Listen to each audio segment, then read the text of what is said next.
ऊंट खरीदने के लिए वो मार्केट में गया, बाजार में गया, उसने ऊंट जो है पसंद कर लिया, सौदा हो गया, पैसे दे दिए, ऊंट लेकर के अपने घर पर आ गया।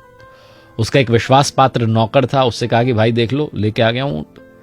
भरोसेमंद आदमी था, तो गया वो ऊंट के पास, जाकर के देखने लगा, उसको अच्छा लगा ऊंट, उसने काठी उतारी ऊंट की, तो उस काठी के नीचे उसे मखमली थैली मिली।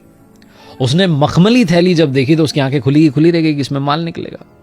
थैली को खोला तो उसमें बहुत सारे हीरे थे। नौकर तो खुशी के मारे उछलने लग गया कि क्या बात है, सेठ जी ने तो कमाल ही कर दिया, ऊंट नहीं लाया, पता नहीं कितना सारा माल लेके आ गया। दौड़ के भागा अपने सेठ जी के पास, जाकर कहने लगा कि मालिक, आप सिर्फ ऊंट नहीं लाए हो, आप पता नहीं कितना सारा माल लाए हो।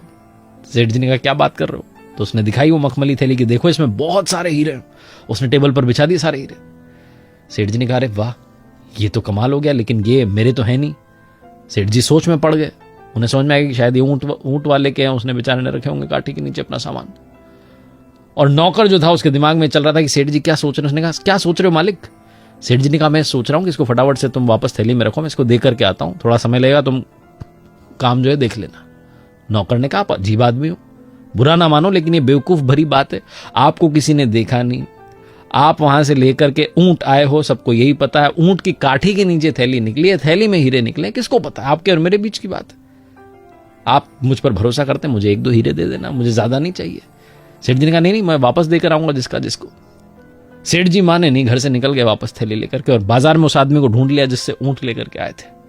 उससे कहा भाई साहब, आपकी मखमली थैली जो है उस काठी के नीचे, ऊंट की काठी के नीचे रखी थी, ये आप संभालो। वो आदमी बहुत देर से परेशान चल रहा था कि उसकी थैली नहीं मिल रही, तो उसने कहा क्या बात है, आपके पास थी और आप लौटाने आ गए, बहुत बड़ी बात है, आज के जमाने में कौन आता है?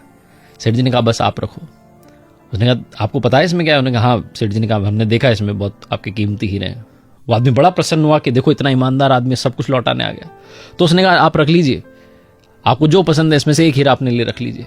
सेठ जी ने कहा नहीं मुझे नहीं चाहिए। वो आदमी माने नहीं, उसने कहा रख लीजिए, आप एक हीरा रख लीजिए, मेरी तरफ से इनाम मान के रख लीजिए, प्यार मान के रख लीजिए, आप रख लीजिए। बहुत जिद बहस पड़ गया। तो सेठ जी ने कहा मैंने पहले ही इसमें से 2 हीरे निकाल लिए। उस आदमी का गुस्सा बढ़ गया, उसने कहा अच्छा कलाकार निकले, पहले ही निकाल लिए। उसने फटाफट से थैली खोली, सारे हीरे गिनना शुरू किया, उसके सारे पूरे के पूरे थे। उसने कहा सेठ जी तो पूरे के पूरे हैं, आपने कौन से 2 हीरे निकाल लिए? सेठ जी ने कहा 2 हीरे मैंने पहले ही अपने पास में रख लिए, पहला ईमानदारी वाला हीरा और दूसरा आत्मसम्मान वाला हीरा, दोनों अनमोल है, कोई खरीद नहीं सकता।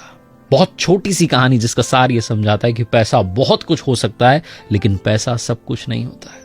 लाइफ में ईमानदारी और आत्मसम्मान का रास्ता कभी भी मत छोड़ना, आपकी आत्मा प्रसन्न रहेगी, आप अंदर से खुश महसूस करेंगे। एक बार फिर से